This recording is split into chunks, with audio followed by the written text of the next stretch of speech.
Okay, so I got my quad pod lashed together, my 4 poles. Now I am gonna take the end, the top piece, prop this up, right?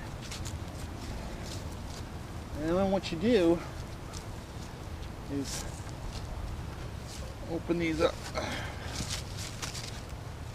like this. That one there. And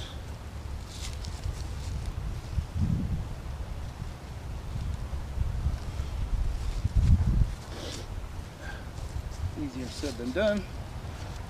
Okay.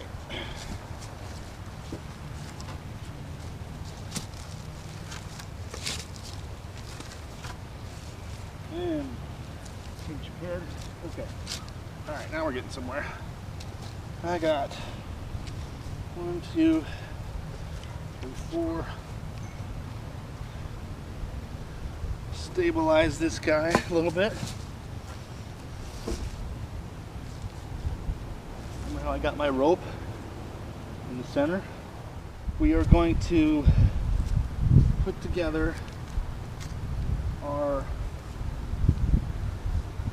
side rails, I'm calling them, for lack of a better term.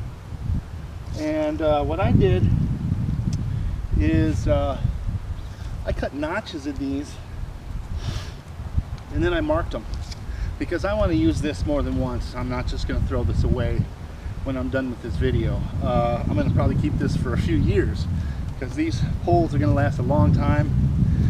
So I've notched them and then I numbered them 1 through 4. So I can reassemble this and get them the way I want them next time I put this together. So what I'm going to do is just get one side lashed together. The first thing I'm going to do is use some twine to help me, since I'm by myself. I'm just going to use some twine to just hold this in place for me, okay? So let me tie that up. Okay, so I've lined up my notches. When I made these notches, I really didn't cut very deep the notches. I really just want a little bit of a flat surface on each side to come together, so I have a good place to tie it together. It's not like it hooks together and like Lincoln logs do exactly, but it does give it some extra strength, and you'll see why later, because you can put a lot of weight on these depending on what you're using it for. So I'm just going to tie some twine and I'm going to start. Again, this is just going to hold it in place temporarily until I get my larger rope on it. Okay.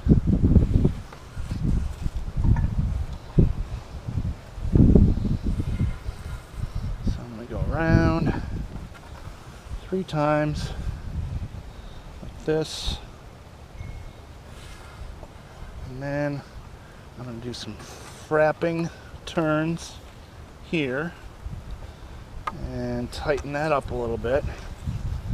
Make sure my poles are where I want them to be.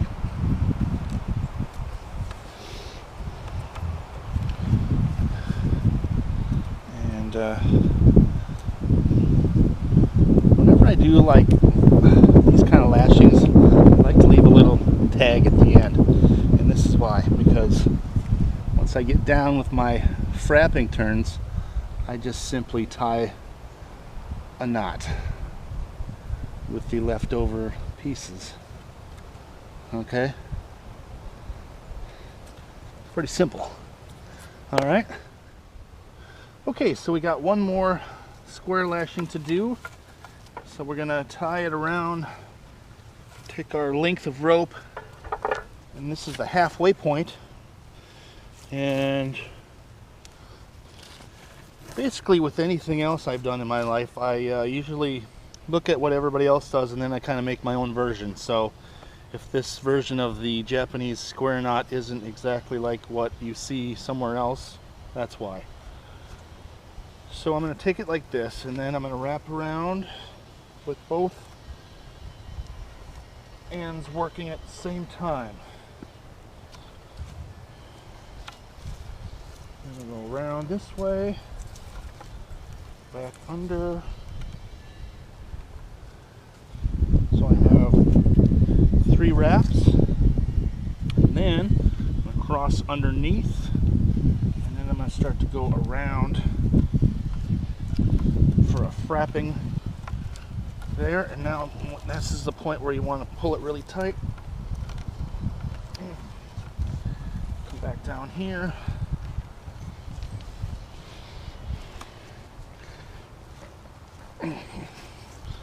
Again, cinch those up really good, and basically just do a double knot right here right on the bottom, and that's going to work just fine for my purpose. Okay, right, so now this thing is pretty strong, pretty solid. So there is your Japanese square lashings. As you can see, we have a square and a square here, square lashing there.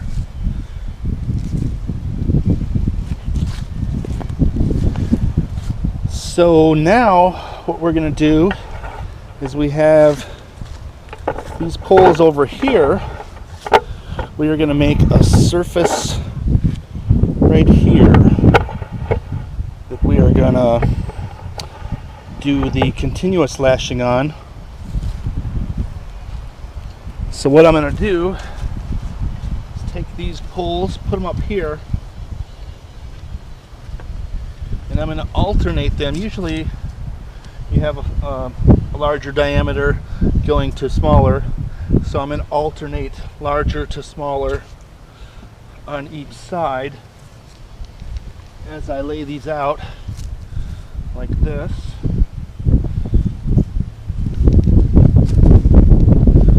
So try to get a level surface.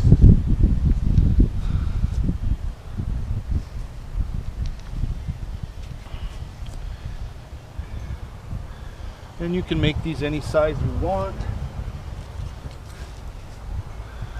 but I like to have them wider than the structure itself. So I'm going to put a lot of stuff up here.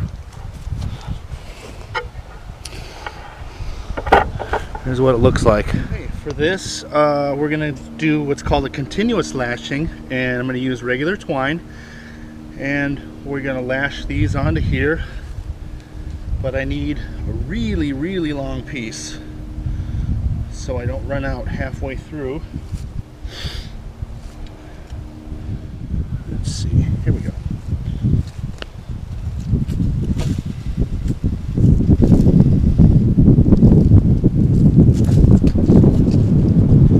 Alright, now start off back here, and I'm going to start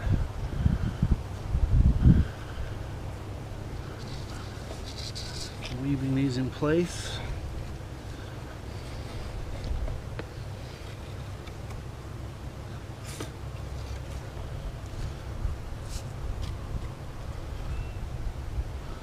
Like so. And I'm going to come up through the center here and here. And just do the same under and over technique that we did before with the quad pod lashing.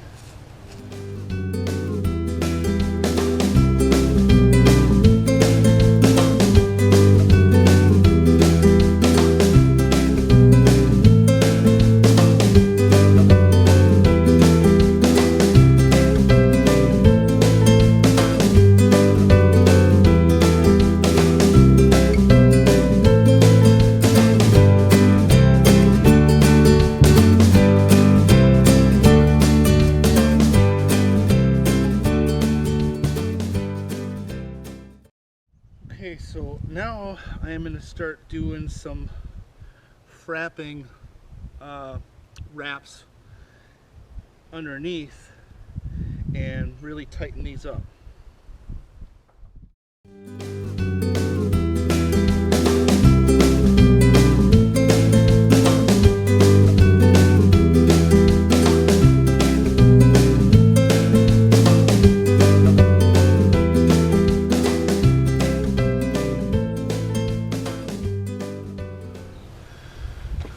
So now I got it in place, I'm just going to tie it off on this end,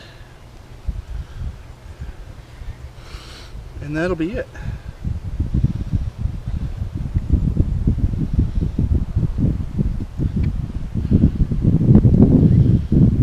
Make sure you use a very thick twine from the store.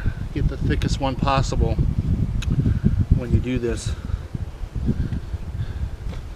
Okay, now I'm going to do the other side.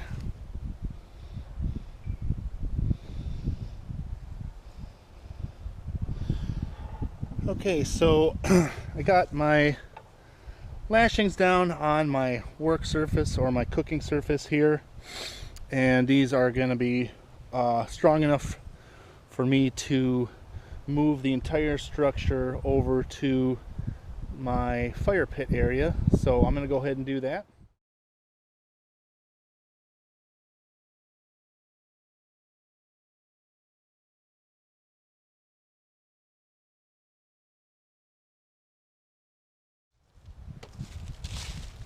Alright, pretty good. Okay, so now I have my structure in place. I usually I have a rope if I need to use rope, but in this case I'm going to use some chain and wrap around the quad pod lashing up there, and then I'm going to use some S hooks that I got from the local blacksmith or blacksmith at Rendezvous, and then I can make adjustments with my S hooks and hang them anywhere I want on the chain, and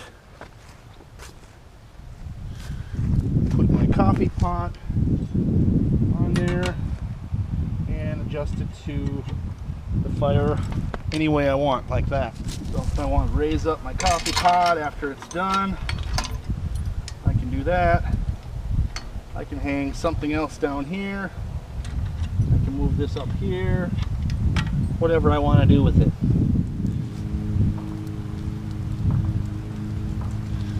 Okay, so now I have a piece of sod grass that I'm going to use on this surface up here, because I'm going to add coal up here and cook up here.